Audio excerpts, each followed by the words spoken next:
gbogbo àní òsìkú lójú yín ẹni bá ní ẹkú àgbàkú yín kú kò jù bẹ́ẹ̀ lọ àtàárọ̀ bàbá ti wà ń bí àtàárọ̀ láti wà sílẹ̀ ti mọ́ mo dé bá wọn ń bì báyìí ni wọ́n ti wà mí wọ́n ti mú ọwọ́ ṣọ́ọ̀ṣì wọ́n ti gbàdúrà so ẹ̀yin lẹ́ni agbóhùn wálẹ̀ kejì bàbá rè ẹ máa fọ́n ká síbẹ̀ ẹ jẹ́ bàbá ọmọ bàbá ẹ̀kọ́ wa jókòó ọ̀fẹ́ díẹ̀ láka yẹn bá lè wà sí ìbàdà àtọ́ èkó síbẹ̀ ẹ má ti jìnnà sí ìlú ìdíjà ẹgbẹ́ mi náà wà fún kékeré rẹ̀ bàbá díẹ̀ ìyàwó wọn dà ẹ kí àwọn èèyàn pé wọ́n ṣe o ẹ ṣé o a dúpẹ́ lọ́wọ́ yín o Ọlọ́run á máa ràn yín lọ́wọ́ o àpò yín ò ní gbẹ fowó o ẹ̀jẹ̀ fún ọmọ kò ní gbẹ fálàáfíà o ẹ máa rí lẹ́yìn. ó yá díẹ̀ bàbá ẹ má bọ̀ ẹ ra máa bọ̀ bọ́n díẹ̀ òdòdó ń ṣògùn ara ògùn ò le. kí lẹ gbé bàbá. bàbá sáwọn èèyàn ti ẹ̀ pè yín láti gbà mo ti wọ́dọ̀ yín. wọ́n pè o. wọ́n pè yín. mo gbọ́ tẹ́ sọ kí nìkan láàárọ̀ ẹ láwọn tí ò ti ẹ̀ pè yín mọ́. àwọn táwọn pè yín mọ́ wọ́n tún àìsẹ̀ pè yín. wọ́n pè wọ́n sọ pé àwọn ti gbọ́ pé Agbala Gebrrie ti dá sọ̀rọ̀ rẹ̀. àwọn ti gbọ́ pé Agbala Gebrrie ti dá sọ̀rọ̀ rẹ̀. ok wọ́n ní òrùn wọ́n nítorí òrùn reflection òrùn bàbá díẹ̀ máa rí ó sì kù títí ó kù títí torí òrùn ní o ẹ má bọ̀ torí òrùn ní o ó yá reflection òrùn ok wọ́n lé àwọn òpè nítorí kí ni. wọ́n ní pé àwọn ti gbọ́ pé Agbala Gebrrie ti dá sí ọ̀rọ̀ mi. wọ́n láwọn ti gbọ́ pé Agbala Gebrrie ti dá sọ̀rọ̀ yín ẹ̀ sọ pé Ọlọ́run ni iṣẹ́ èèyàn abẹ́ ẹ jókòó ẹ fìdí rí àga àánú máa dìde fún yín bàbá kíní kan ni ká ẹ máa sọ lórí afẹ́fẹ́ ẹ máa sọ pé mi Ajikanle ò lè kú báyìí. wọ́n ní kíkì pẹ̀tà lójú ọ̀run àjàkì gímbò ló gbó lẹ́sẹ̀ o wọ́n lé mi ò lè kú o mi ò lè kú báyìí o àjò lè pẹ́. ẹ̀gbọ́n tí bíbélì sọ ń pa yín ni ó lẹ́yìn ò ní kú ikú kankan bí kò ṣe yíyẹ ká ẹ lè máa ròyìn iṣẹ́ Kristi so kò sí ṣé kéèyàn ríru yín bẹ́ẹ̀ ṣe tó mi báyìí nínú èmi àti yín ta ló sanra jù táwa ní ká wò èmi sanra jù yín lọ wọ́n dẹ̀ pọ́n sanra jù mí lọ déńtì ní so kéèyàn wá rí bàbá ṣe tó yìí ó wá ní kú ló kàn irú ẹni bẹ́ẹ̀ ẹbí ẹ̀ ni ó fi di so bàbá Ajikanle Musiliu is here. God bless you lovers all over the world. Good afternoon, good morning, good evening. Ẹ kú ìyálẹ̀ta ẹ kú àárọ̀ ní wákàtí kí wákàtí tí ẹ bá wà. I am greeting you with the love of Christ. Mo kí nípa ìfẹ́ Kristi pé bí Olúwa ti wà tí ẹ̀mí ẹ wà a ó jọ rí àánú gbà. Ẹnikẹ́ni tí ìwọ bá nípa láti ṣe ìrànlọ́wọ́ fún o òun náà lẹ́ni kejì rẹ̀. Ẹ wo gbogbo ìka yìí ní jàmùlà bẹ́ẹ̀ tí wọ́n tóra wọn gbogbo ẹ̀rọ ìjọ ń jàmàlà bẹ́ẹ̀ tí bá ṣe jọ ń jàmàlà tó wọ́n ga tóra wọn bẹ́ẹ̀ ni ọ̀rọ̀ ẹ̀dá ènìyàn ṣe rí ìran ẹ̀dá ènìyàn láyé àdọ́gba ó dáa fáwọn kan kò dáa fáwọn kan sórí wọn tó dáa fún má bu àwọn tí ò dáa fún o ìwọ tọ́lọ́ ń bá ọ ṣe má bu àwọn tí Ọlọ́run tún ń bá wọn ṣe náà àánú la rí gbànú ayé àánú dẹ̀ sọ̀tọ̀tọ̀ mo kí bàbá ìkú oríire mo kí wọn nípa orúkọ Ọlọ́run pé ẹ̀mí wọn tó wà ìrètí ló sì wà tí ẹ̀mí ẹ bá sì wà ìrètí ń bẹ tí ẹ̀mí bá wà ayé sì wà fún yàn tí ẹ̀mí bá wà ọlá sì wà fún yàn wo ẹni tí kú ni tiẹ̀ tán bàbá mo bá yín dúpẹ́ pé ẹ wà láyé bẹ́ẹ̀ dẹ̀ tún wà láyé alhamdulilayi rọ́bìlì alami bisimilayi ramoni rahim ojú bá ń lọ tẹ́mi náà gbà díẹ̀ wọ́n dàgbé mi náà lọ lé kéwú díẹ̀ so ògo ni fún Kristi lókè ọ̀run. Now what are we to do today? ní ọjọ́ wo la lọ ná? ṣé Thursday ni? Are you sure? We went to Baba Ajikanle's house on Thursday and we did some donations for him. Gbà tí a débẹ̀ àǹtí kan ní wọ́n àǹtí kan ló pe àwọn kan wá sọ́dọ̀ wọn àǹtí yẹn máa bọ̀ ẹ̀yin ni àbí àǹtí ló pe sáré pàpàpà àǹtí ló pe àwọn kan wá sí ọ̀dọ̀ wọn kí lórúkọ yín? Olúwabùnmi ẹ̀yin lẹ pé àwọn kan wá pé kan wá ṣe fídíò bàbá ẹ̀ mà láwọn tẹ̀ pé wá dà níbo náà wà pàpàpà àwọn tẹ̀ pé wá dà sáwọn tọ́pọ̀ wà ní kí lórúkọ yín sà? Orúkọ mi ni Ezekiel Ọ̀pátọ́lá Kọ́ládé. Ezekiel Ọ̀pátọ́lá Kọ́ládé kí lórúkọ Baba Junior ẹ̀yin ńkọ́. Orúkọ tèmi ni Adédayọ̀. Adédayọ̀ Ọlọ́run ẹ̀fọn. alias Ọlọ́run ẹ̀fọn. Ọlọ́run tún lẹ́fọn ni. Ọlọ́run ẹ̀fọn ó dáa. God bless you, can go. Àwọn tó kọ́kọ́ post wọn nìyẹn kó tó di pé wọ́n kàn sí wa. Àwọn èèyàn pé wá dádì Baba Ajikanle máa ń ṣàárẹ̀ kí wàá la máa ṣe ká lọ àwọn èèyàn ní ká lọ. We came to his house on Thursday and a tètè kúrò níbẹ̀ because ibẹ̀ yẹn olórí bákan bẹ́ẹ̀ tẹ́ olúwa tí ọkọ ní pé sọ fẹ́yìn ni pé bàbá tí ẹ bá máa ní àlàáfíà spiritually bí mo ṣe délé ohun olúwa pọ̀ sí mi olúwa ní kẹ́ ẹ kúrò ní vicinity yẹn ní agbègbè yẹn bóyá mosque kan lè máa lọ bóyá church bóyá ìbílẹ̀ mi lè máa lọ tí wọ́n á ti bẹ̀rẹ̀ àdúrà fún yín ẹ gbọ́dọ̀ kúrò ní àárín yẹn mò ń sọ live by publicly ó yẹ kí n pè yín kí n sọ fún yín partially but no ẹ kúrò ní àárín yẹn number one nìyẹn to the glory of God nígbà tí a máa kó ọ̀dọ̀ wọn pẹ̀lú àwọn èèyàn tó pé káàkiri we are about to raise about 1.3 million fún bàbá nípa orí ọ̀fẹ́ Kristi bẹ́ẹ̀ wọ́n ní wọ́n fẹ́ lọ hospital wọ́n nílò about 5 million in tẹ́mi rí sí ni bẹ́ẹ̀ kì í ṣọ̀rọ̀ hospital bẹ́ẹ̀ gbogbo ìrànlọ́wọ́ tó bá yìí dé fún wọn àti hospital àti jíjẹ àti mímu àti iná àti lílò àti pọ́n fẹ́ ra 1 or 2 things bó jẹ́ pé wọ́n á bá wọn ṣàgbo ṣàwọn nǹkan náà ni wọ́n á nílò owó òun ni bàbá tó ṣe wà ń bí bàbá débì báyìí ní àárọ̀ yìí nípa orí ọ̀fẹ́ Ọlọ́run gẹ́gẹ́ bí àdéhùn pé àgbọ̀n wa wọ́n kàn sí wa dẹni kan wálé ní wọ́n ti délé ní to the glory of God so bàbá is here bàbá Mufutau Ajikanle bàbá mo fẹ́ kẹ́ ṣe kíní kan ìwọ̀nba táwọn èèyàn dá fún yín yẹn ẹ ṣe dúpẹ́ yínníyínní ẹ̀bẹ́ yín náà lè sọ bẹ́ẹ̀ ó yá gbé ojú bàbá kó má sí fóònù tó ríngì mẹ́yẹn jọ. ẹ gbé ilẹ̀ náà. ẹ ṣe mo dúpẹ́ yẹn tẹ́ ẹ náwó sí mi ń jò ní wọn ní náwó ọkùnrin sí wọn ní náwó ọgbọ́n sí lágbára Ọlọ́run. Àmín. wọn ní kí tẹ́lẹ̀ ọkọ̀ wálé orí tẹ́ ẹ bá wà wọn yóò mọ lùkè ẹ ní fọwọ́ kí orí tẹ́ ẹ ṣe fún lágbára Ọlọ́run àbúrò sì ní í ṣe yín wọn ní tọrọ owó ìbànújẹ́ fẹ́yìn náà o. Àmín. ipá ọ̀tá ní ká yín. Àmín. aṣẹ́yìndẹ́rì ò ní sẹ́rí ògo yín o. Àmín. lágbára Ọlọ́run òkè òkèlè ẹ̀ máa lọ. Àmín. òkèlè mi wọn rú sí òkèlè ẹ̀ máa lọ. Àmín. Àmín. Àmín. Àmín. Àmín. Bàbá kí wà lẹ nílò báyìí torí àwọn èèyàn ń wò yín gan o èèyàn bíi 5 point kí ló ń wò wọ́n 5.7 mi rí wo bí mo kàn sọ tèmi ni o 6.8 ó ti pé 6. Èèyàn 7k ni o èèyàn 7k ló ń wò wọ́n báyìí èèyàn 7,000 ló jókòó báyìí bàbá wọ́n ẹ̀ tún wo bàbá yìí ẹ jókòó ẹ̀ ń lo dátà yín ẹ̀ ń lo bátìrì yín mi ra fóònù fún yín bẹ́ẹ̀ bá wò mí kò sọ ọlọ́pàá tí ó mú yín ẹ ṣe ẹ rí ànúgbà àkókò ti tó àti mọ tó ṣe bàbá ti rìn níṣẹ́jú àwọn ní láti dìde ọ̀pá náà fi ń tẹ̀lẹ̀ ó wà fẹ́ ti ọwọ́ àlàáfíà wọn àti ẹsẹ̀ àlàáfíà wọn bàbá ò lè gbé dáadáa ó yá o ẹ jẹ́ agbéra ńlẹ̀ kí á dìde àwa tí a fẹ́ ran bàbá lọ́wọ́ bàbá lẹ́ẹ̀kan sí ẹ rawọ́ ẹ̀bẹ̀ ẹni kọjọ o pẹ́ẹ́ lẹ́nìkan àfọlọ́hún kó dìde ìrànlọ́wọ́ fún yín ó yá. ẹ ṣé mo dúpẹ́ o ìrànlọ́wọ́ mo fẹ́ o n ò léèyàn o Ọlọ́run ni mo ní o àtẹ̀yìn tẹ́ ẹ jẹ́ olólùfẹ́ mi tẹ́ ń wò mí tẹ́ ẹ ti fẹ́ kí n kú báyìí. kí lẹ gbé. tẹ́ ẹ ti fẹ́ kí n kú torí pásítọ̀ sọ pé kò sí kú lójú mi wọ́n ní báàbù ti sọ̀rọ̀ nípa pé kò sí kú lójú mi pé ẹ̀yin kì yóò kú èmi kì yóò kú ikú kankan bí kò ṣe yíyè kẹ́ ẹ lè máa ròyìn sí Ọlọ́run. kí lè máa ròyìn sí Ọlọ́run èmi náà fẹ́ ròyìn sí Ọlọ́run ẹ jẹ́ kí n lọ́la fi fún lówó ẹ̀dá ẹ dákun ẹ jọ̀ọ́ o. oyè bá wa dá sí Olúwa kú sí ọ̀dọ̀. Ó yá ẹ̀yin tí ẹ fẹ́ support wọn bàbá ti ń ra owó ẹ̀bẹ̀ o ṣó ti rí kọ́mẹ́ǹtì yẹn bá ṣó lè pín bẹ́ẹ̀ yẹn. ó ti pín. O kọ nọ́mbà sí nọ́mbà tẹ̀lé pé bẹ́ẹ̀ mo ti ṣe ń bíbá yẹn. Ó yá ẹ̀yin tí Ọlọ́run fẹ́ lò ẹ̀yin tí Ọlọ́run fẹ́ lò gbogbo ẹ̀yin tí Ọlọ́run fẹ́ lò dà ẹ máa gbéra ńlẹ̀ kẹ́ máa dé bàbá ti wà ń bíbá yìí bàbá máa rí ìrànlọ́wọ́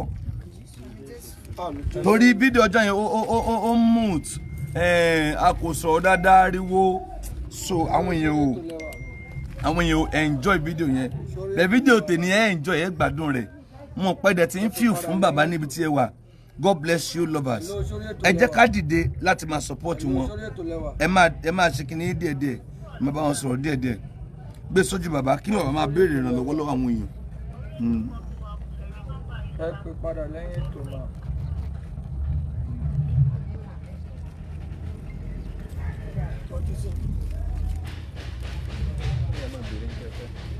ẹ ṣe mo dúpẹ́ o owó ni mo fẹ́ kí n fi lọ síbi kí n lọ parí gbogbo iṣẹ́ tó kù lára mi.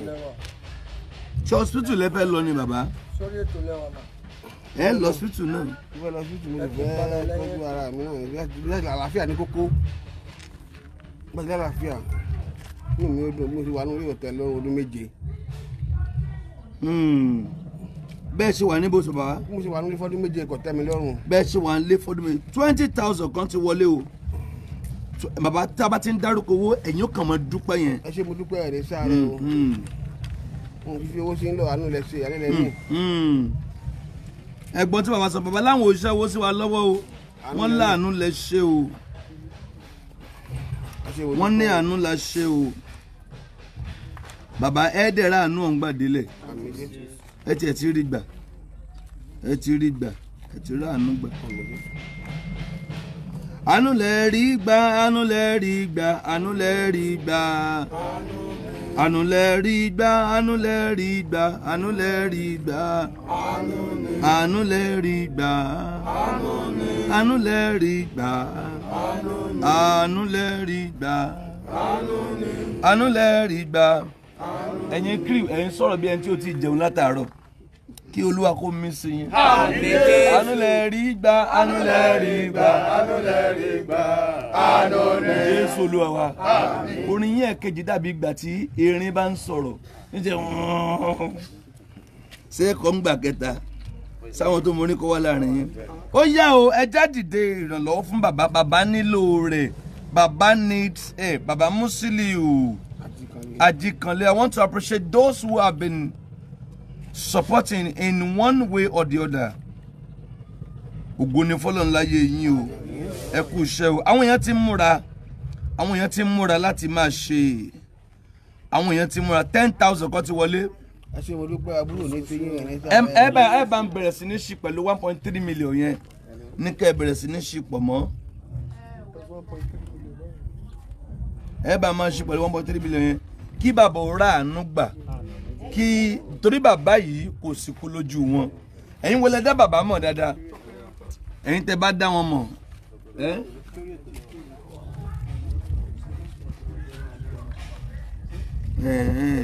Nẹ́tíwọ́ọ̀kì mi ń ṣe bákanbákan.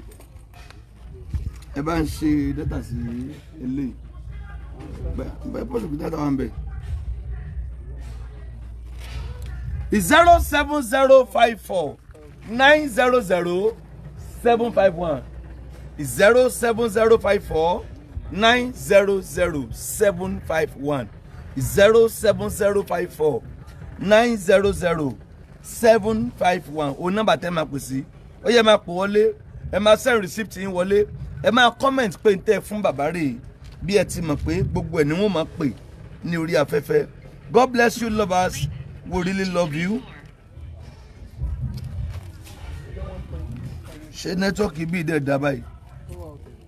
Ẹ ṣùọ́ 07054 900 751 ẹ máa gbé kọ́ọ̀lù ẹ má decline any call ẹ make sure pé ẹ ń gbé ẹ make sure pé ẹ ń gbé ẹ make sure pé ẹ ń gbé ẹ máa ka kọ́mẹ̀ntì ẹ máa gbé kọ́ ń bẹ̀ yẹn ẹ máa wo mẹ́sẹ̀gì tó ń wọlé ẹ máa gbọ́ ohun tí àwọn èèyàn ń sọ.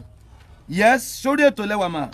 Yes ma, orí ètò lẹ́wà. Ẹ jọ̀ọ́ mo fẹ́ donate fún àwọn ọmọ yẹn ní bẹ̀tà application tá a fi ń ṣe kò wọlé. Okay ma, a máa send ẹ̀ sí.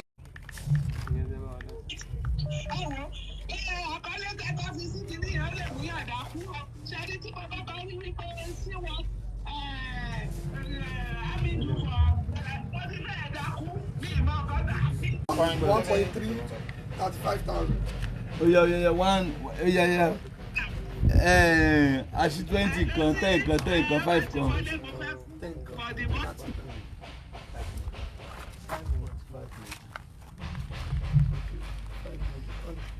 Ẹ máa wo kọ́mẹ̀ntì yẹn o. Hello, sórí ètò lẹ́wà. Ẹ kẹsàn-án o, ẹ kúrọ̀lẹ́ o. Hello, ẹ ra ma o. Yes ma. Ẹ ṣeun ma.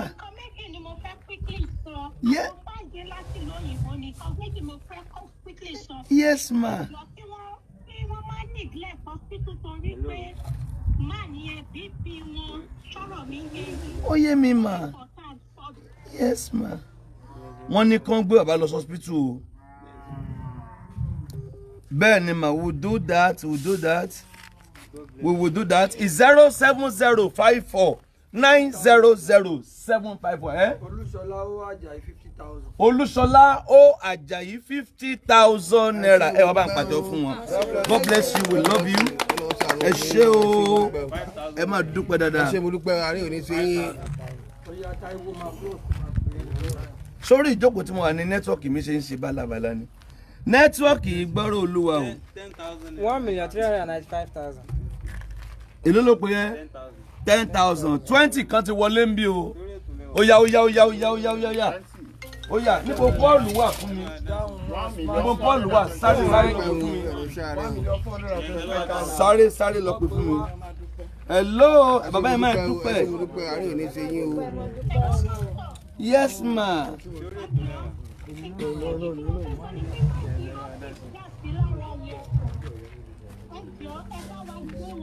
Yes ma. Yes, à ń ṣe kan lọ́wọ́ ma. Yes ma.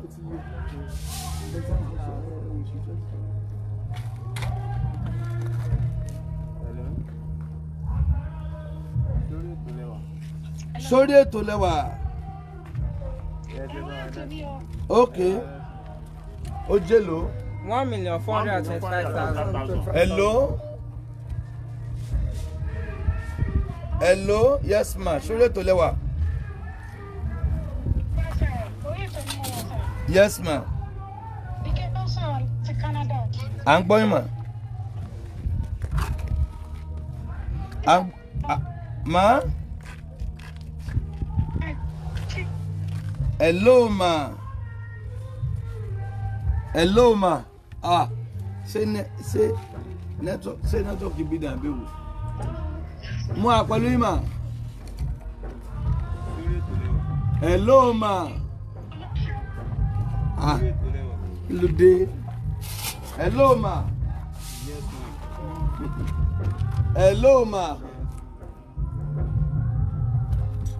Wọ́n lè gbọ́dọ̀ wọn ni kì í ṣe bíbá yìí. Ìṣèbí network bíbá yìí pé dáadáa. Hello ma.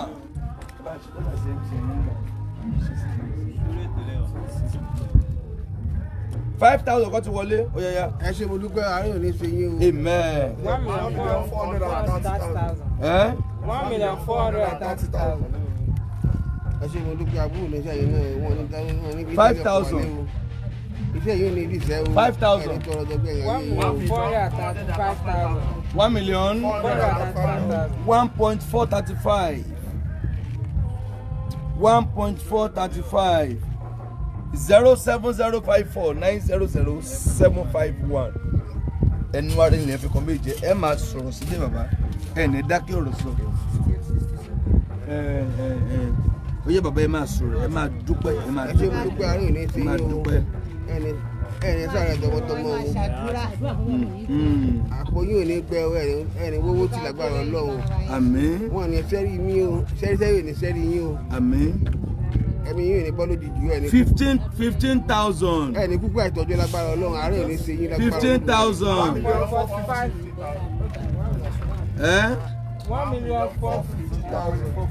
1.450. Ẹ ṣé mo dúpẹ́ àbúrò ní sẹ́yìn náà. 1.450. 10,000 naira. Ó yá. 1.460. 2,000 bí báyìí. 1,000 bí báyìí. Àbúrò ní sẹ́yìn lágbára Ọlọ́run. Ó jẹ́ lò. 1.463. 1.463. God bless you, lover. Wọ́n ní fi yín tẹ́lẹ̀ ọkọ̀ wálé o, àbúrò ní Sórí ètò lẹ́wà mà. ẹ ní ṣòfò. Sórí ètò lẹ́wà. Yes ma. Ẹ káàsán. Sórí ètò lẹ́wà. Yes ma. Yes mọ́mí wa. Olúwa ń ṣiṣẹ́ ma. Yes ma. 20,000 naira. 1.483. God bless you ma. Ẹ ṣé mọ́mí. God bless you. Receipt ti ń wọlé o. Ẹ máa ṣe o bàbá ẹ máa dúpẹ́. God bless you mọ́mí. We love you. ẹ ṣé o. God bless you. ọ̀tọ̀ ní borí yín lágbára Ọlọ́run. Hello ma. wọn ní fi tẹ́lẹ̀ ọkọ̀ wáyé lágbára Ọlọ́run. àbúrò ní sẹ́yìn náà o ẹ ṣé mo dúpẹ́ o. mo dúpẹ́ mọ rí sí ẹ̀rọ yóò ní kẹsàlẹ̀ àpò. Hello ma. Ó jẹ́ lo. Mo ti rí ma. Mo ti rí ma. Ẹ ṣé màámi. ẹ ṣé mo dúpẹ́ àbúrò ní sẹ́yìn o lágbára Ọlọ́run. Yes ma. God bless you. Amen. Is 07054 900 This is Baba Musiliu. Musiliu Ajikanle kí o gbọ́ kí o tọ́. Ṣé mo gba orin ẹ? Èmi ni kíní bàbá wọn aláàpàlà. Báyìí bá ṣe bẹ̀rẹ̀. Báyìí bá ṣe yí o, àtàwọn àbáwọn yí ọ̀pọ̀ àpàlà ti. Jésù Olúwa wa, ẹ ṣé. Ó ti kú òǹtà àtijọ́ náà ni. Ó yá ẹ máa pè 07054 900 Bàbá ó ra àánú gbà lẹ́ni yìí. Òní lónìí yóò jẹ bàbá máa rí àánú gbà. Bàbá máa rí he will receive mercy. I want him to receive mercy. Wumi àwọn bàbá àwọn bàbá tí ó ti pẹ́ rèé. Àwọn bàbá yìí wọ́n ti try, wọ́n ti gbìyànjú.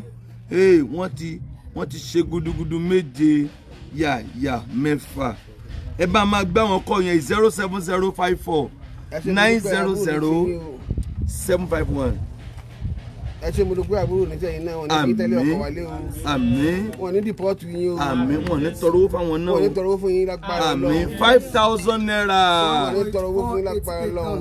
àbúrò ní sẹ́yìn. Hello, sórí ètò lẹ́wà. ẹnì kanjú kú. Sórí ètò lẹ́wà. Yes ma. Yes ma. 20. ẹ ṣé mo dúpẹ́ àbúrò ní sẹ́yìn o. 20,000 bí. Wọ́n ní sẹ́yìn lẹ́sẹ̀ mú fún olóòsà oko. èmi náà rè búfálò rè mọ̀mọ́ mi. àmì Jésù sí náà ní bàjẹ́ o. ẹ ṣé gan ma. Amen. Ó jẹ́ lo 20,000. 1.5 million 28,000. Ẹ bá wọn kọ́ pàtó fún Jésù náà. Okay, ẹnìkan ti ju receipt 20,000 míì ti wọlé báyìí. ẹ ṣé mo dúpẹ́ àbúrò ní 1.548,000. God bless you. We love you. We can't stop loving you. God bless you. Ẹ mọ̀ tún ti ń ran bàbá lọ́wọ́. Bàbá ìyé. Mo bá yín dúpẹ́ o. Àmín. ẹ ṣé ọbọ iṣẹ́ àdáàbọ̀ ní kọ́yìn lẹ́sẹ̀ o. Àmín. lágbára Ọlọ́run ẹ ní jẹun tí ń wá wọn ní tọrọ owó ìbànújẹ́ fẹ́ yín náà lágbára Ọlọ́run ẹ máa lọ rí ẹ máa bọ̀ fún nílẹ̀ rí ẹ tó kú ẹ máa bọ̀ ẹ máa lọ ẹ máa bọ̀ rí. Hello. Sórí ètò lẹ́wà.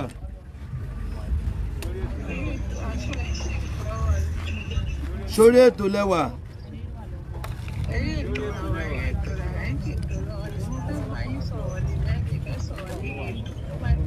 A wà lórí ètò báyìí. Receipt kan tuntun wọlé. Ẹ má bá mi gbé kọ yẹn o. Okay, 3,000 naira. àbúrò ní sẹ́yìn mo dúpẹ́. Ó yá. ẹ ní sáré o. 1.551,000. 1.551,000. ẹ ní sáré lágbára Ọlọ́run. Very good. 10,000 kan ti wọlé o. 1.561,000 sir. 1.561,000. 1.561. ẹ ní sáré lágbára 61 àbí Ọlọ́run. 61,000. 5,000 kan náà tuntun wọlé. 1.566,000 sir. 1.566,000. ọmọ yìí ní kúkú ya ní kúkú ẹ̀tọ́jọ́ o. ipò ọ̀tá ò ní ká yín lágbára Ọlọ́run o. Bàbá ń fomi tẹ̀ ẹ́. Kálẹ̀mí náà tẹ̀lé rímọ́ọ̀tì fi tẹ̀ ní Ìbàdàn. 5,000 kan ti wọlé o. 1.571,000. 1.571,000. sáré lágbára Ọlọ́run ọba o.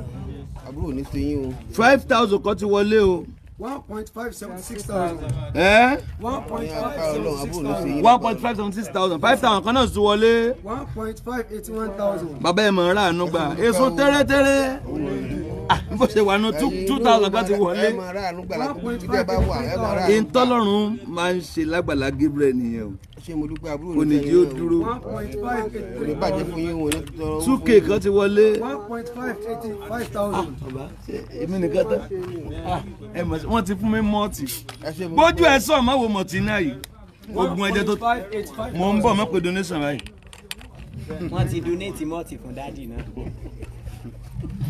mọ́ọ̀tì kan náà donate ẹ̀jẹ̀ ni. ẹ̀jẹ̀ ni. ẹni fún mi lẹ́jẹ̀ ẹ̀jẹ̀ ò ní tán lára ẹ̀.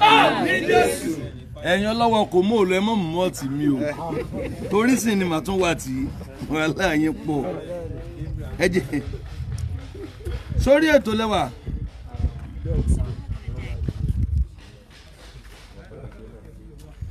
ó yẹ ẹ máa gbọ́ kọ́mẹ̀ntì èló ló dì. 1.585,000. 1.585,000. ṣé o tí ì pè bíi 5 million. ó kù díẹ̀ ó kù tíntìní receipt kan ti wọlé o 20,000 kan ti wọlé báyìí. àbúrò ní sí 1 kí ni 1.605 ẹ bá ń pàtẹ́wọ́ fún Jésù. receipt kan ti wọlé 1,000. 1.606,000. kò sówó tí è sówó.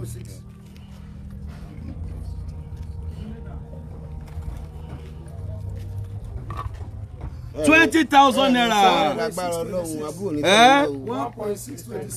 1.626. bàbá ẹ̀ mọ̀ tí ń rà àánú gbà. ìyàwó bàbá dà kó bá bàbá dúpẹ́.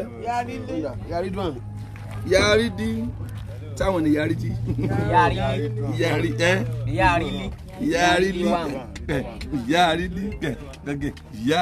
yàrí dasa. ẹ má bínú mọ́ mi o sorry ẹ mọ́ mi bọ̀dá rí wọn sorry ẹ bá dúpẹ́ lọ́wọ́ àwọn èèyàn jàre. 10,000 kan ti wọlé ó yá. 1.636,000. mi ò gbọ́ yín o. 1.636,000. ẹ̀yin náà máa rà nígbà gbogbo kíbi tẹ́ bá wà o àbúrò ní jẹ́ tí ẹ dárúkọ bẹ́ẹ̀ ṣe jẹ́ àwọn ò tí ì mọ̀ yín o bó o lẹ ṣe jẹ́ sí bàbá. àpò yín ò ní gbẹ ẹ máa rí ná ẹ máa rí. bó o lẹ ṣe jẹ́ sí bàbá mà. ẹni tẹ́ ń fún lówó yìí òun náà ní yabara mú orí jẹ́ mọ̀mọ́ wa bó o lẹ ṣe jẹ́ sí bàbá. èmi jẹ́ ìyàwó bàbá wa Ajikanle Muslim. ìyàwó bàbá wa Ajikanle Muslim. tí mo bí gbogbo ọmọ inú mi fún. ìfẹ́ lomi. tí mo sì wà pẹ̀lú ẹ̀jẹ̀ ọjọ́ tòní. mọ́mí wa. ìbí ju mẹ́rin lọ o. dozen kan. ìrọ̀ kò tiẹ̀ pé half dozen. quarter dozen nìyí mo dúpẹ́ lọ́wọ́ gbogbo yín Ọlọ́run àwa pẹ̀lú yín wà kó yín ò ní gbẹ. Ọlọ́run á dẹ̀ dá ogun àwọn ọmọ yín sí. ẹ mọ̀ bọ́rí àmì lórúkọ Jésù. àmì lórúkọ Jésù. ẹ máa jèrè wọn àwọn ọmọ yín máa jẹ́ èèyàn láyé ẹ lọ kọ́lẹ̀ wọn ní sẹ́rú ẹgbẹ́. 1K wọlé 5,000. 1.641,000. mi ò gbọ́ yín o. 1.641,000. 1.641. Yes sir.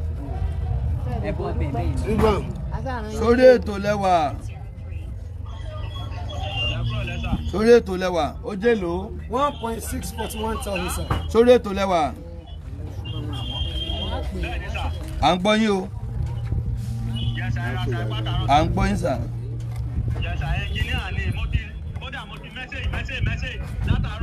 ta ni ń jẹ́ ẹnjìníà irú ẹnjìníà wo ni tiẹ̀ 1,000 wọlé. 1.642,000 sir. 1.642,000. àwọn èèyàn ń try Ọlọ́run. àbúrò ní ti yín ẹni sáré o ọmọ ní tọrọ bẹ́yìn náà o ọkọ̀ ní payín ilé òní owó payín o. 50,000 naira. 1.9. ẹ bá ń pàtó fún Jésù ẹ bá ń pàtó 50,000. ọkọ̀ ní payín ilé òní owó payín ní fídíò òbí jẹba ń bọ̀. ó yá ẹ àbúrò bá ní pè ti mí yín yẹn. 07054900751 owó jèlò. 1.692,000.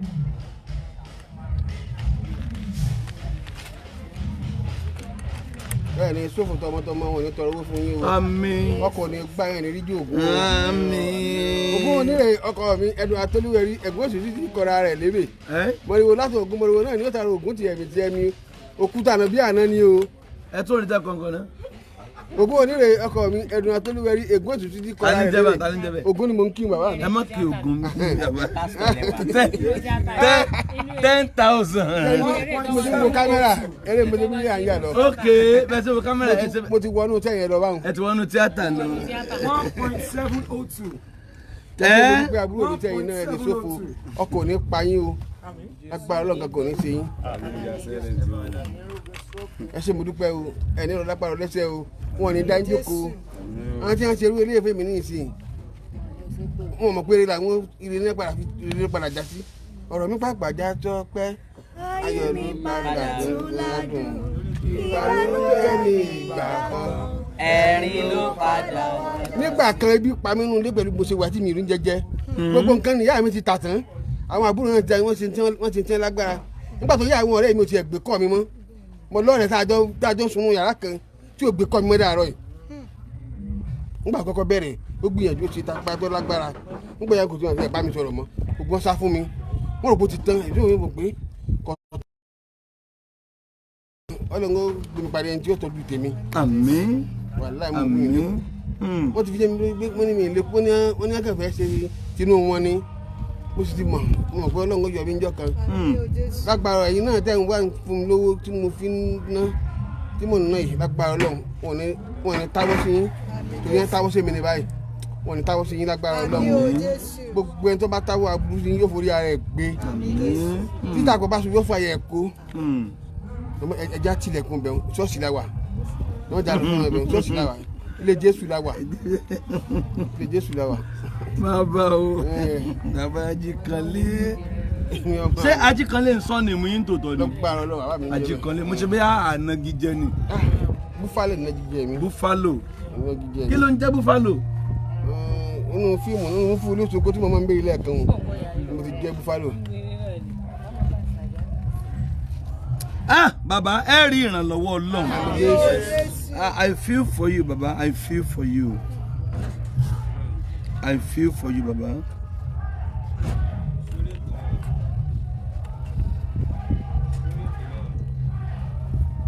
$10,000. 1.712, sir.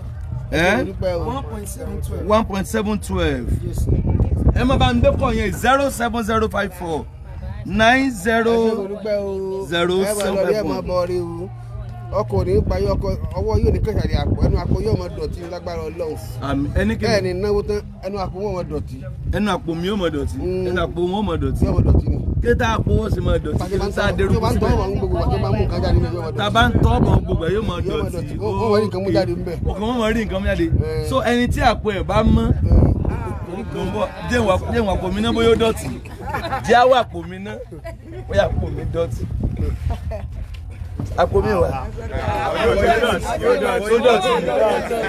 Ó wà ń bẹ̀ ni. Pépà lélẹ̀. owó lówó jẹ. Kí kó sí lápò. Ó dà ẹ fún mi 2 years. Kí kó sí lápò. Ó yá o 07054 900 751. God bless you. Amen. ẹ ṣé mo dúpẹ́ o.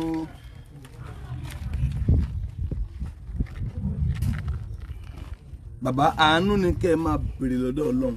àánú ni mo ń tọ́. Ẹ máa béèrè fún àánú ni. àánú kánú fún ọmọ ayé mi Ọlọ́run. Àánú ni kẹ́ ẹ máa béèrè. Àánú rẹ̀ bàbá là ń tọrọ. Ta ló mọ̀ náà? Olùtùnú ayérayé, ìwọ ló bùkún ẹyẹ ìfò, jọ̀wọ́ ṣàánú fún wa. Àánú lèmi náà ń tọrọ Olúwa o. Àánú ni mo ń béèrè fún, ṣàánú fún mi.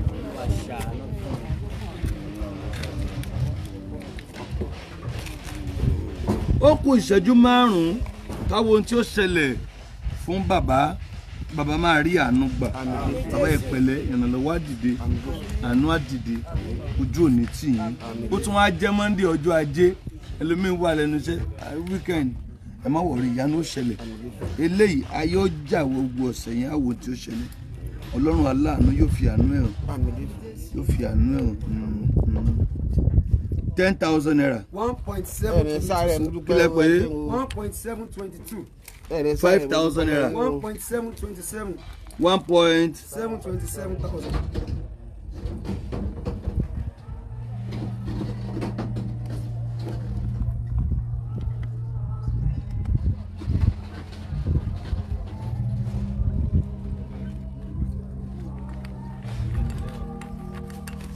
mo dúpẹ́ ẹ̀rí sáré lágbára Ọlọ́run o wọn ní fi tẹ́lẹ̀ ọkọ̀ wálé o ẹ̀yin lọ́ọ́ jẹ wàhálà tẹ́ sí o ẹ̀ẹ́dẹ́lẹ́ ní jẹsẹ̀ yín ẹ̀rí fẹ́ẹ́ rí yín sọ̀yìn lágbára Ọlọ́run ọba. Hello sórí ètò lẹ́wà ẹ̀rọ sà. orí ètò ni o ẹ̀rọ sà o. Yes sir. ẹ ṣe gidi gan inú mi dùn gidigidi gan pẹ̀lẹ́ tẹ́ gbé jáde. Yes sir. nítorí wípé a ti ń wá rú opportunity báyìí tipẹ́tipẹ́ tí n bá dárúkọ mi àwọn gangan máa mọ ẹni tó ń sọ̀rọ̀. wọ́n máa mọ ẹni tó. wọ́n ń gbọ́ yín ok àbúrò lẹ́jẹ́ sí wọn. bẹ́ẹ̀ ni Akímú bíi tí láyé ló ń sọ̀rọ̀ tí wọ́n bá ń bá mi báyìí. tó ti wálé ni àgógó mi ò tí ì wálé o. ọ̀dẹ̀ dàbí láti jọ yìí ó dẹ̀ gbọ́ pé mo wà lórí nǹkan láti jẹ́ ẹ̀rẹ̀ ta sí mi gbogbo yín sọ ọ̀nkù náà máa ń bẹ́ sọ̀rọ̀ ọ̀dẹ̀ ọ̀nkù sí láti jọ yìí bó o ní dáadáa ní sọ́wọ́ yá. wọ́n lọ́mọ yín táwọn bá sọ̀rọ̀. Ridwan wọ́n ń gbọ́ yín. ẹ̀rọ ọmọ yín tí mo bá sọ̀rọ̀ òfin ní nọ́mbà yín. ṣé Ridwan kò fún mi. bàbá lẹ̀ ń bá sọ̀rọ̀ yìí ẹ ṣe dàdí ẹ kú àtijọ́ o. inú mi dùn gidi gan ẹ ṣe gan ẹ wò ó lágbára Ọlọ́run ẹ jẹ́ kó pósìtì fóònù nọ́mbà yín èmi fún ara mi màá kàn sí yín ṣe ti gbọ́ ẹ lè bá mi kí mọ́mí rí wà náà torí mo ní dáwọn náà sí. 5,000 naira. 1.732,000. 1. ṣẹ̀gbọ́n ó yẹ wá snap number wọn kẹ́ lè rí wọn pé ṣé kán pè yín àbí bàbá sà. bẹ́ẹ̀ni kàn pè mí bẹ́ẹ̀ ni. ó yẹ ok ó yá ẹ wá snap number wọn kẹ́ lè rí wọn pé. Ridwan ó yà ṣe lọ́wọ́ ẹ̀. ẹ snap ẹ ní.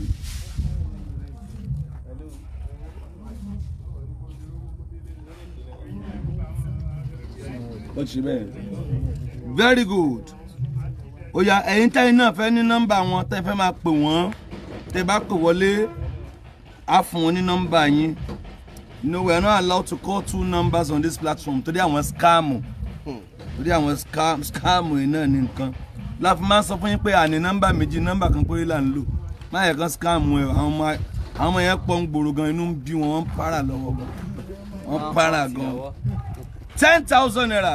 1.742,000. 1.742,000. 1.742,000. ẹni sáré lágbára Ọlọ́run ní fi ń tẹ́lẹ̀ ọkọ̀ wálé o ẹ mọ lọ rí ẹ mọ bọ rí o Àmín. ẹ ṣe mo dúpẹ́ o ẹ ṣe o.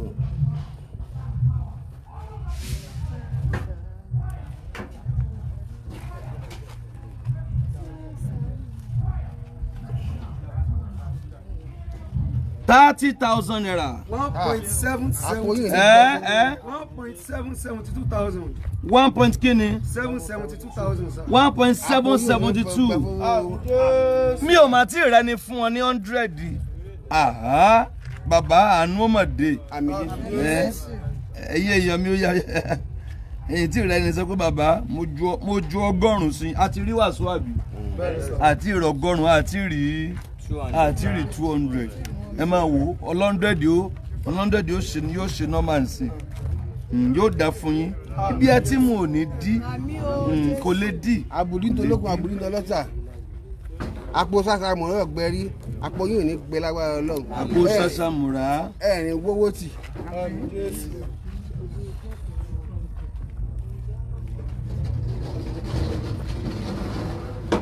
àpò sàṣàmùrà. owó ìwọ́n lára ṣẹ̀kẹ̀rẹ̀ owó ni wọ́n lọ yín.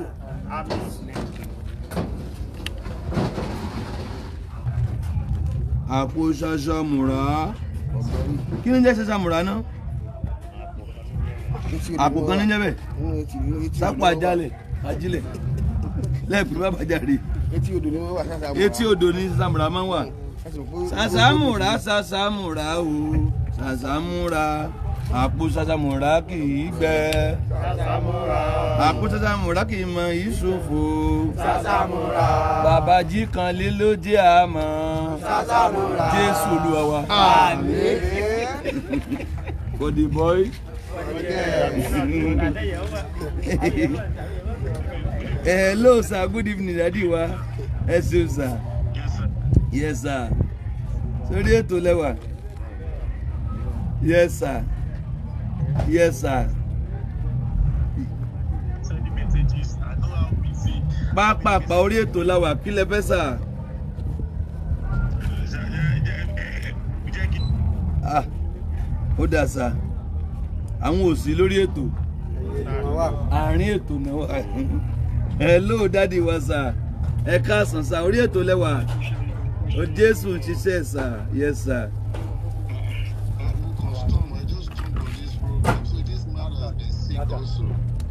Bẹ́ẹ̀ ni sà. 50,000 naira. Oya 50,000. Hello sà, mo gbọ́ sà. Àmín. Yes sir. Ẹgbẹ̀rún àádọ́ta kí ni ń jẹ́ bá ná? 50,000. Ah, daddy wa. Daddy wa, ẹ ṣé daddy wa. God bless you sir.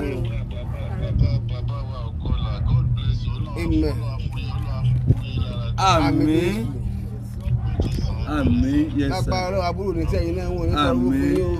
Ó yẹ sí wàásù yẹn mọ́. 1,872,000. 1,872,000. Ah, kí lẹ̀ ń fọ́ Ọlọ́run pé o, kí lẹ̀ ń fọ́ Ọlọ́run pé. Ẹ sọ̀rọ̀ o, mo lẹ́ẹ̀múrin kan. Kí lẹ̀ ń fọ́ Ọlọ́run pé.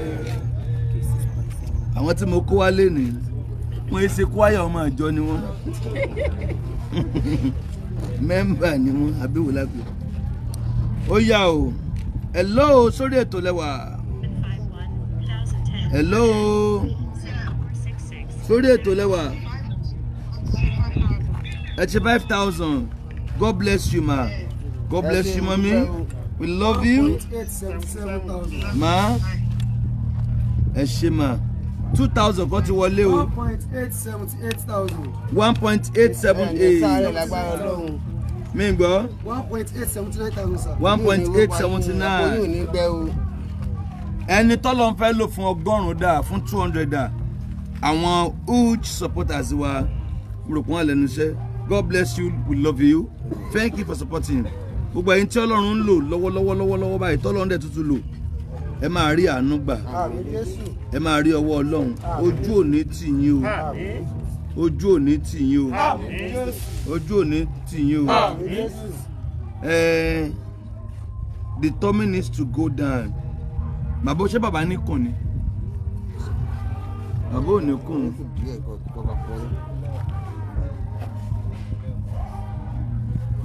Bàbá báwo lẹ ṣe fíù bí tẹ jókòó sí i? 4,000 ti wọlé o. 1,878,000. 1,883,000. 1,883,000. 5,000. 1,888,000.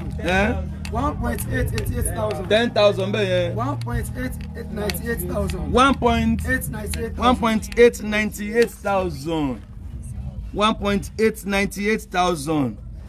Káyà sọ pé kí ni? Káyà sọ pé 1.9 million. Ẹnìkan ẹ jẹ́ kẹ́nìkan ó ṣe 100 sí wọn kó pajúdé sí ọwọ́ méjì. A ti wà ní 1.9 million naira. A ti wà ní 1.9 million. Kí ẹnìkan kí Ọlọ́run bá ran ẹnìkan lọ́wọ́ kó ju 100 sí wọn. Bàbá mo fún yín 100 kó dẹ̀ jẹ́ 2 million naira. Ká wá wò síwájú díẹ̀ sí ká dẹ̀ parí ètò. Ká wò síwájú díẹ̀ sí. Ọlọ́run ó ṣe ìyanu fún bàbá. Bàbá ẹ máa rí àánú gbà. Ẹ pẹ̀lẹ́ ṣé hospital ẹ fẹ́ lọ báyìí? Lẹ́yìn donation ẹ fẹ́ lọ hospital. Ẹ lọ hospital ṣẹ gbọ́. Ẹ jẹ́ kán take ìtọ́jú tó bá yẹ kán ṣe kí wọ́n ṣe. A máa fún wa ní update ibi tí ìlera bàbá bá dé. Mo mọ̀ pé Ọlọ́run yóò wò wọ́n sàn. A ti wà ní 1.9 million. Ẹnìkan fẹ́ kó fún 100 yẹn. Tó ti gbé kọ̀ yẹn. Ó yẹ bá mi wò ó. Ẹ wo bí kọ́mẹ́ǹtì yẹn o. Ẹ wo bí kọ́mẹ́ǹtì yẹn o. Sórí ètò lẹ́wà. Sórí ètò lẹ́wà. Sórí ètò lẹ́wà. Sórí ètò hello.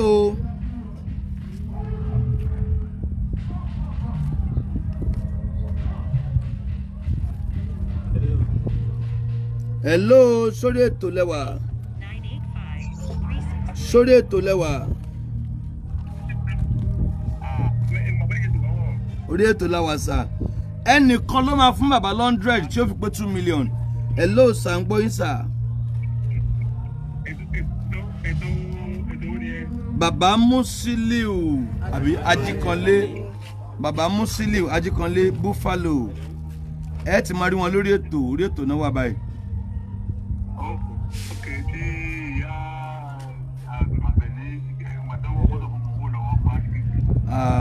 Orí ètò mi la wà báyìí. Orí ètò la wà báyìí.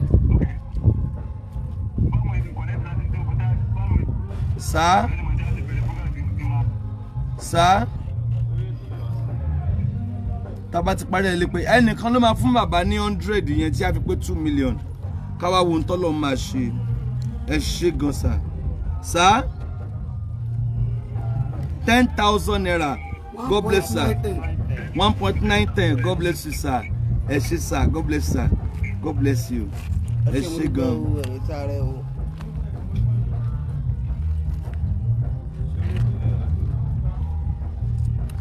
Me 10,000 bá mú sọ́tọ̀ ẹnìkan ló máa fún bàbá ní 100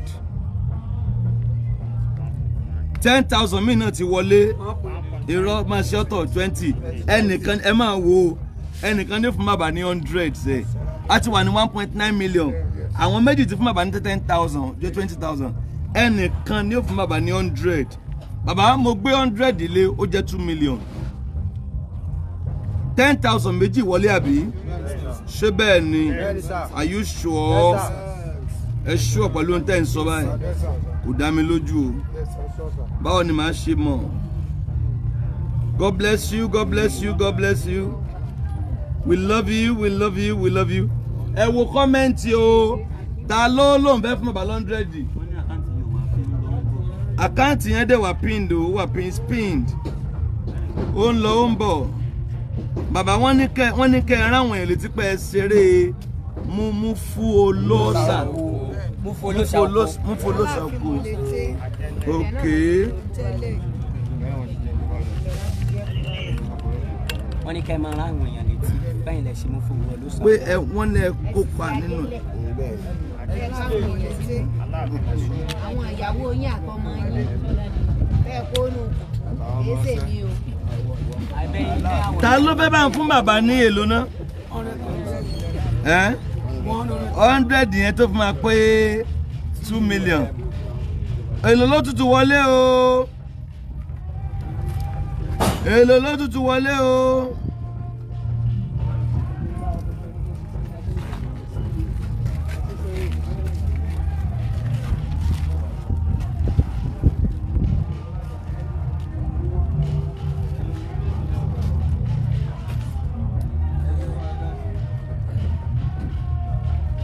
$5,000. 25,000. 25,000. Ìyẹn dúró lọ́tọ̀. Mo alẹ́ nìkan ní ó fún bàbá ní 100. Èèyàn 8.2k ló ń wo bàbá. Bàbá àwọn èèyàn kíyìn wọ́n ní àgbà òṣèré nìyìn. Ẹ gbọ́ ṣé lóòótọ́ ni bàbá. Kò sí rọ́ńbẹ̀.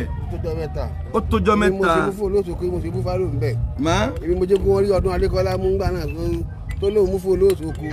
Mo wá jẹ́ kó yẹ wípé èèyàn ní bẹ̀rẹ̀ yìí ọba tàbí pé lálẹ́ ìbá. Hello ma. Ẹ kálẹ́ ma. Àwa làwọn ẹ̀yìn mú fún gbà náà. Yes ma. Àti falíjọba lọ́wọ́ ń gbà náà wọ́n ti mú. Yes ma. Sorry yes ma.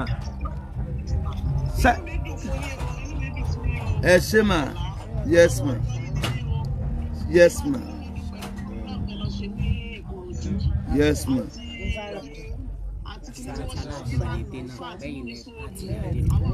Sorry yes ma. Ṣáìn lẹ́fẹ̀ẹ́ fún bàbá 100 ni. Amen. Yes mommy. 10,000. Alẹ́ nìkan ní fún bàbá ní 100 ṣe. Yes ma. Orí ètò la wà. Ẹni tọ́lọ́ ń fẹ́ tó fẹ́ fún bàbá 100 dà. Ẹni ẹ̀ ó máa àìdà kó comment àìdà kó pè wọlé síbẹ̀ yẹn àbí kó pè síbi àbí kó send receipt. Ó yẹ ẹni yẹn dà tí owó bàbá fi wọ 2 million naira to the glory of God. To the glory of God. To the glory of God. To the glory of God. Sórí ètò lẹ́wà. Sáwọn ni. Sórí ètò lẹ́wà. Sórí ètò ibo náà máa pè sí. Ibo. Ọwọ́ tiẹ̀ náà máa pè sí. Ó dà ibi tá à ń bá ṣáà pè sí. Kẹ́sà. Sórí ètò lẹ́wà.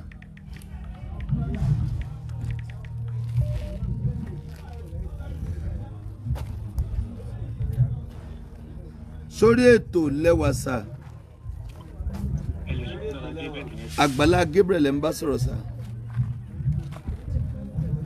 Sà Jésù lọ wa. Send 100,000 yes sir. Ẹ máa send lo. Jẹ́ ń gbọ́n tán sọmọ́ ìpàtẹ́wọ́ ibi etí mi ló ti ń dún.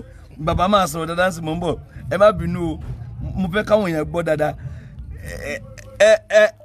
Kí lẹ máa send sà? 100,000 naira. 100,000 naira. Ṣé bẹ́ẹ̀ ni sà? Wow, wọ́n làwọn máa send 100,000 naira. Ta ló ni mọ́tò tí ń pariwo yẹn jàre? À ń sọ̀rọ̀ 2 million bí wọ́n start mọ́tò. Kí a ló dé? Ẹ bá mú kíní mi. Ẹ ṣeun dádì wa, God bless you. Ẹ máa rí àánú gbà. Ojú òní tì yín. Wọ́n bá yín sọ̀rọ̀. Sá? Yes sir. Ẹ ṣé sir. Ẹ ṣé sir. Yes sir. Yes. Bàbá yìí làwọn send. Dádì ẹ tún sọ sà, wọ́n làwọn send èlò. Mama send 100,000. 100,000. God bless you. We love you, sir. Ẹ ṣé sir. God bless you. Yes sir. Adúpẹ́ sir. Ó jẹ́ lò bẹ́ẹ̀. 2 million naira. Ó jẹ́ 2 million naira pẹ̀lẹ́ lò. 2,035,000. Ẹ jẹ́ á dúró ṣẹ́jú márùn-ún sí ká máa lọ. Ṣé bẹ́ẹ̀ ni? Ẹ jẹ́ á dúró sí. Kí ló lè ṣe? Ọlọ́run àwa. Kí ló lè ṣe? Ẹ̀yin ọmọ ìjọ yẹn sọ̀rọ̀. Kí ló lè ṣe? Ọlọ́run àwa. Kí ló lè ṣe? Ìwà tí ó dá. Hello sir. Jésù lọ wa. Hello. Hello sir. Hello sir.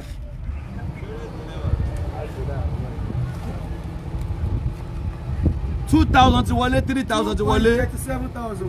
40,000. Ta ló ti kó 40,000?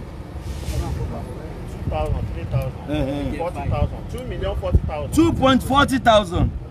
2,040,000 naira. Ẹ mà ṣe o. 3,000 kan náà ti wọlé. 2,43,000. Ó ṣeun o lórí ọ̀rọ̀ mi. Ó máa ṣe Jésù. Ó ṣòro láti gbàgbọ́ wípé mo rí. Ẹ wá tẹ kíbọ̀dù rẹ̀ fún wa. Ó yá. Bẹ́ẹ̀dẹ̀dẹ̀.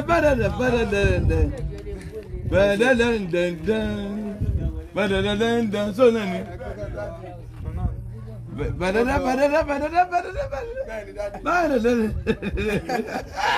Orí ìyá mi o, má sùn lọ́rùn o. Yes, hello daddy wa sir.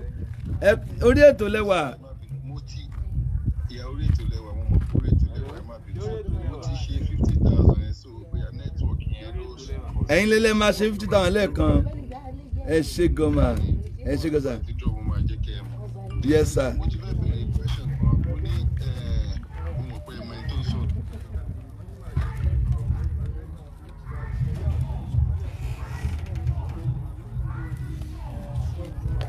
Yes. Bí kò bí 200, 220 náà ń ṣe yìnyín. 200, 220 náà ń ṣe bẹ́ẹ̀ ní sẹ́. Kò wú. Wàsó kan ti wọlé o. Wàsó kan ti wọlé o. Wàsó.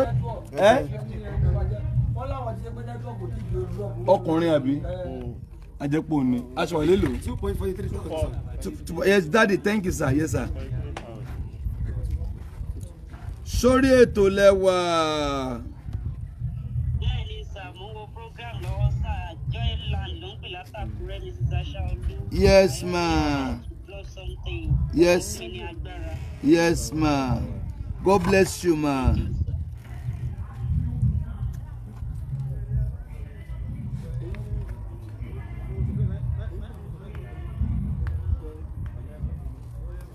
A ti ń lọ o. Ìṣẹ́jú mẹ́rin ló kù ilẹ̀ tí ń ṣú o. Mo mọ̀ pé àwọn míì sì tún máa torí fídíò ẹ̀ ní clear dáadáa, à ń gbọ́ ra wa dáadáa. Ẹlòmíì sì máa kó wa lọ́wọ́ òru.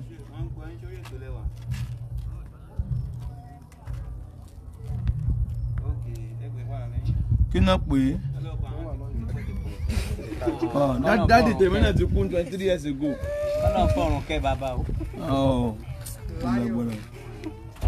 Sórí ètò lẹ́wà ó ti rí. Ẹ̀yìn ètò náà wà. Wọ́n ti di landlord lọ́rùn jẹun. Ó yá ó kù ṣẹ́jú mẹ́ta ká máa lọ. God bless you. Tó bá ti di 7:10 àmàlàmà a wà ní 7:03. Èyí lówó yẹn jẹ́ 2.43,000 sir. 2 point kíni? 43,000. 2.43,000. Dáì David ṣòwò sáwọn Richard money. Àwọn ìmọ̀ tí ṣe sí wọn.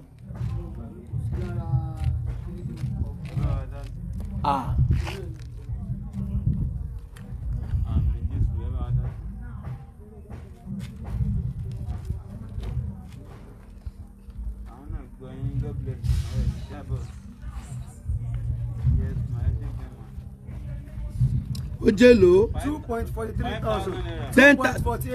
10,000. 2.58,000. 2 point kíni? 58,000.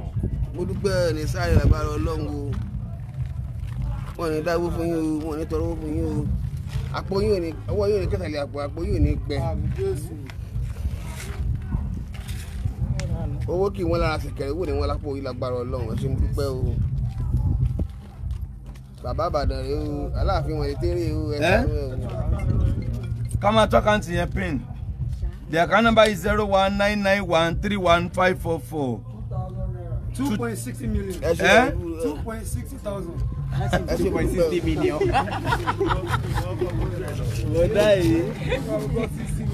Ọjọ́ kan wà tá a máa ṣètò tán náà ti dá 60 million. Wọ́n ní ó ti wọ́ 60 million o. Ìwọ iná lọ́lọ́ máa lò. Màmá ìwọ lọ́lọ́ máa lò. Bàbá wa rí àánú gbà. In the name of Jesus. Àwọn èèyàn tí ẹ jókòó wọ́n ń wò yín. Àánú kan ni. Ibi tí ẹ jókòó that means pé ẹ ní fans. Ẹ̀yin náà jókòó tí kì í ṣe mi o. Ṣẹ̀ǹpẹ́ yín la gbé wá. Ẹ̀yin náà wò. Táwọn bá nífẹ̀ẹ́ yín bẹ́ẹ̀ náà láti mọ̀.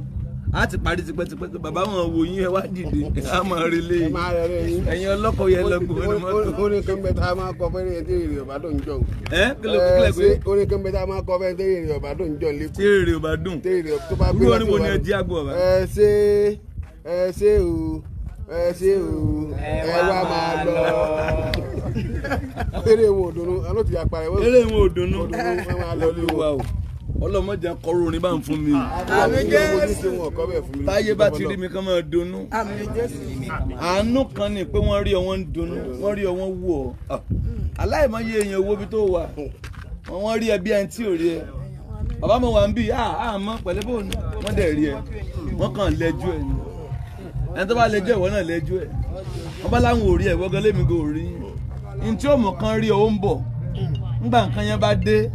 Láìpẹ́ wọn máa kan lẹ̀kùn ẹ̀ dáadé yín la béèrè sà ta ló fún yín lẹ́tà akànnì ẹ̀ wá wò yín náà ni.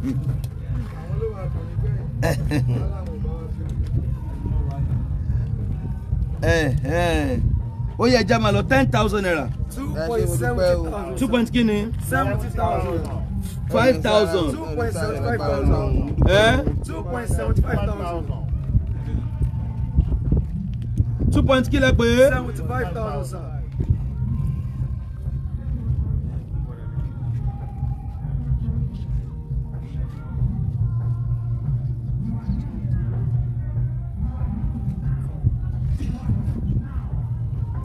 Ó jẹ́ lò. 2.75,000. 10,000 naira. 2.85,000. 5,000. 2.90,000. Ẹ ṣé ẹ̀mí sáré mo dúpẹ́ o. 2 point kí ni? 90,000 sir. 2.90,000. Kí náà sọ ń bẹ̀ yẹn wo comment lórí Facebook. Ẹ bá mi wò, ẹ bá mi wò. 2.90,000. Ìrànlọ́wọ́ aláìní ràn mí lọ́wọ́ o. Ìwọ nìkan ni mo ní ayé àtìlọ́run. Ẹni bá ríra, ó ti lóhùn gbogbo. Ìrànlọ́wọ́ aláìní ràn mí lọ́wọ́ o. 5,000. 2.95,000 sir. Sórí ètò lẹ́wà. Sórí ètò lẹ́wà. Wọ́n sí lórí ètò.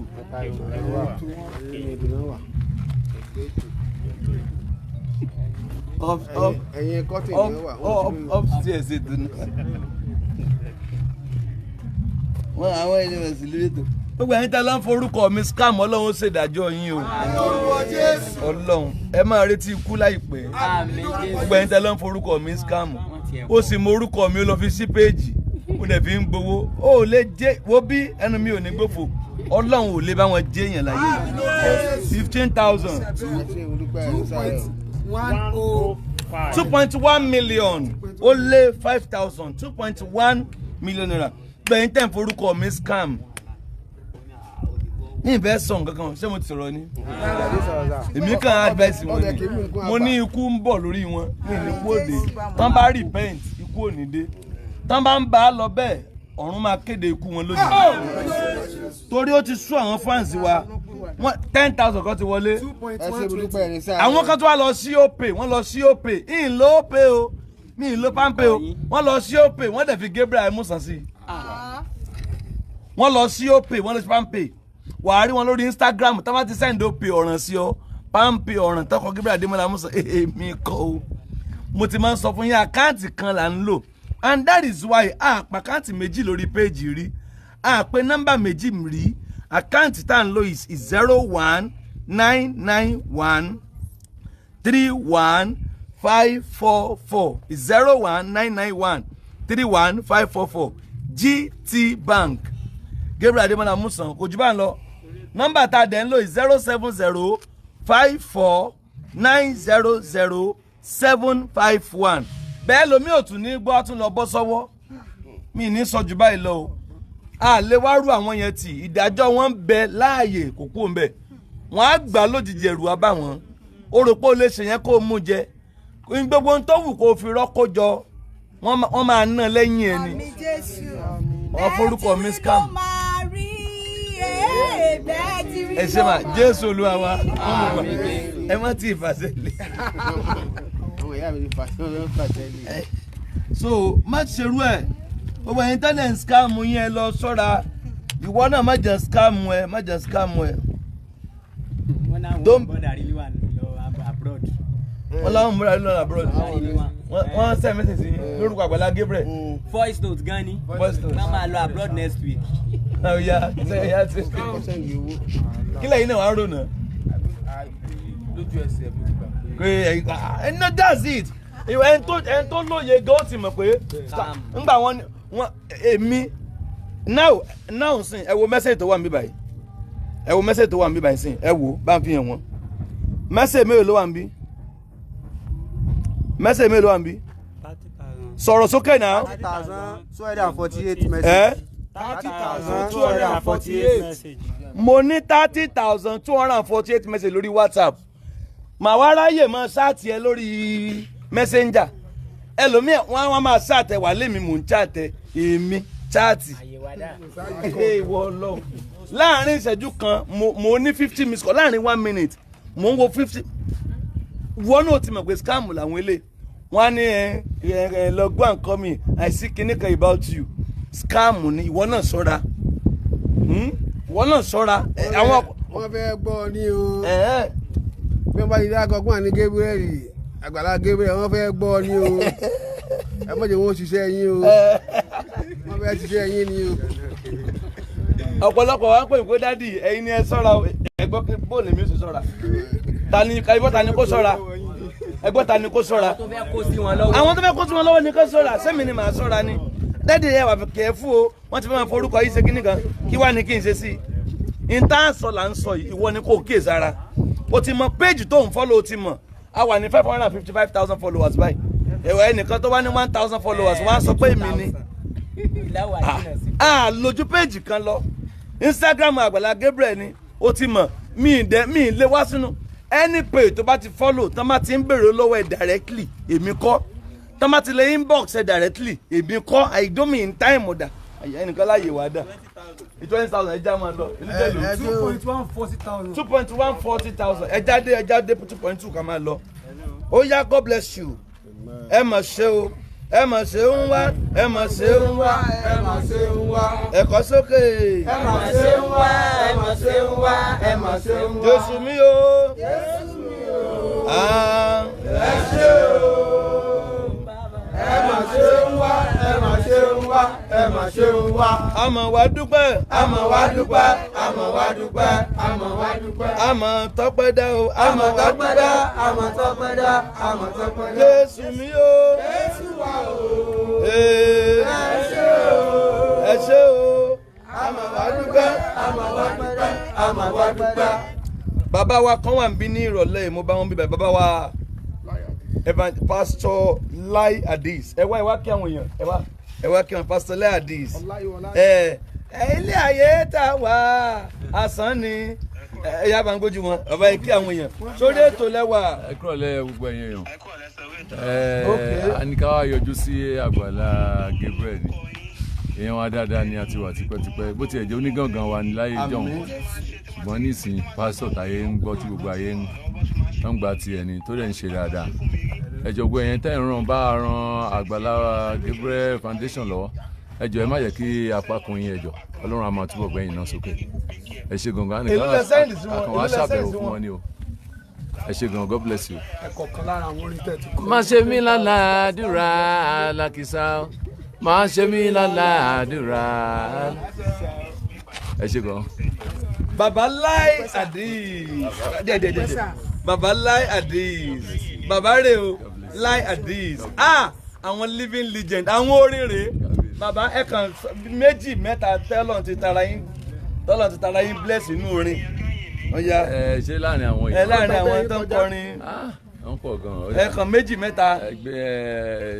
Délé Táíwò. Délé Táíwò Ọlọ́run ti lò yín fún wọn. Olóògbé Dayọ̀ Kújọrẹ̀. Olóògbé Dayọ̀ Kújọrẹ̀. Òbésèré. Àlàbí Pasuma. Láńrè Tẹ́ríba. Tí wọ́n ti súnmọ́ yín dáadáa. Esther Ìgbẹ́kẹ̀lé. Fẹ́mi Sola.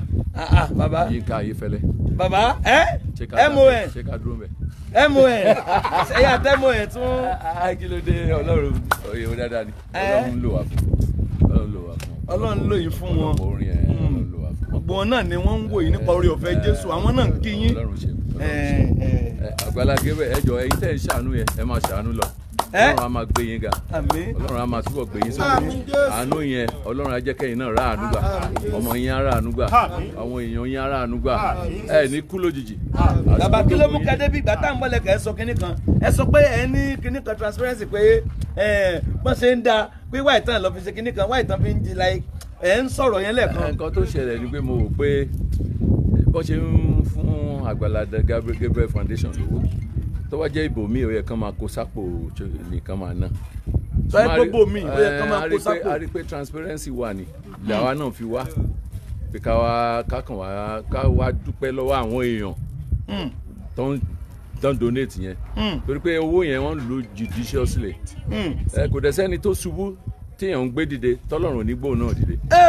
máa wọ̀rọ̀. so Ọlọ́run ń lo Agbala Gebrrie láti máa gbé àwọn tó ṣubú dìde so inú gbogbo wa láti dùn láti máa tẹ̀lé lẹ́yìn pé kí Ọlọ́run túbọ̀ máa bá a fún ní okun àti agbára ó ṣẹ̀ṣẹ̀ bẹ̀rẹ̀ ni o kò lè ní ṣubú kò ní jábọ̀ náà ẹ̀yin tẹ̀ ń ràn lọ́wọ́ náà Ọlọ́run àtúbọ̀ máa rìn yín náà lọ́wọ́ God bless you sir gbogbo ẹ̀yin ènìyàn àti máa gbogbo káàkiri àgbáyé Ọlọ́run tó ń gbé yín sókè tẹ́ fi ràn lọ́wọ́ torí kò yí sí láì tí mo wọnú àpò láti máa fún àwọn yẹn. kò yí sí sà. nígbà tí kò sẹ́ni tó ṣiṣẹ́ sọ́wọ́ anybody. kò sí o. ṣùgbọ́n oore ọ̀fẹ́ àti àánú lẹ rí ẹ̀yin náà dẹ̀ máa rà àánú gbà. àmín ẹ máa bá àánú pàdé ọmọ yín gbogbo àwọn tẹ́ ti ń gbé dìde nípasẹ̀ Agbala Gebrrie ni wọ́n appreciate yín o àwa náà tajára tàtà ń wò yín lóòótọ́ tajú olùfẹ́ Agbala Gebrrie. bàbá Démọ́lá ni àwọn pè tẹ́lẹ̀ onígangan wa ni Ọlọ́run ti bá wa gbé ga báyìí ó wà ní lọlẹ̀ ó ní jábọ́ àsìkò tó go ẹ̀ ń tàn yìí ayé ò ní gba ẹ wọlé ẹ tó bá lóun ó gba ẹ wọlé Ọlọ́run á gbà wọlé tọmọtọmọ tìran ẹ torí pé ipasẹ̀ ńlá ògo ńlá ló jẹ́ fún ìran yìí àdẹnifẹ́ pìtàn wò ẹ ṣe gan gbogbo ẹ̀yin olólùfẹ́ wa God bless you orúkọ mi Láìwọlá Àdìsá Lai Hadis. ẹ ṣe sà Chief Pastor Lai Hadis à ń ṣe mí lálàádúrà ẹ jálè lólówó wọn jẹ 2,140,000 ẹ dé mi náà ọkọ fi 60,000 yòókù kúnná kó lè jẹ 2.2 million naira wọ́n ṣe ń wò ògo ni fún Kristi ògo ni fún Jésù. Bàbá ń dúpẹ́ lọ́wọ́ gbogbo èèyàn pé ẹ ṣe o. mo dúpẹ́ o ẹni sáré tọmọtọmọ wọn ní fi tẹ́lẹ̀ ọkọ̀ wálé o lágbára Ọlọ́run àpò yín ò ní gbẹ àpò sàṣà mo kì í gbẹ fọwọ́ ara ṣẹ̀kẹ̀rẹ̀ kì í wọ́n fowó ẹ̀ ní sóòfù tọmọtọmọ èmi fi bẹ́ẹ̀ màdúrà ṣe ni o ṣùgbọ́n mo dúpẹ́ lọ́wọ́ yín pé ẹ rí mi kádúpẹ́ lọ́wọ́ nítorí tó mọ́jú ọ̀pọ̀ ní owó bí a wa mo dúpẹ́ lọ́wọ́ yín ẹ ṣeun o èyí tẹ̀ ń ṣàánú mi aláàánú ni wọ́n yín lágbára Ọlọ́run ẹ̀yin náà máa rí àánú gbà táànù wa ti fọnú ayé ẹ̀dá gbogbo tó kù ti kéré mo ti mọ̀ pé àánú ti fọnú ayé mi wọ́n tó gbàgbọ́ mi wò ni mo ti mọ̀ pé Ọlọ́run bá ń bẹ pẹ̀lú mi Ọlọ́run bẹ pẹ̀lú mi mo dúpẹ́ lọ́wọ́ yín ẹ ṣeun o ẹ ṣé mo dúpẹ́ o kò tí mo ti fẹ́ lótó mi ní fọlọ́run mi lẹ̀.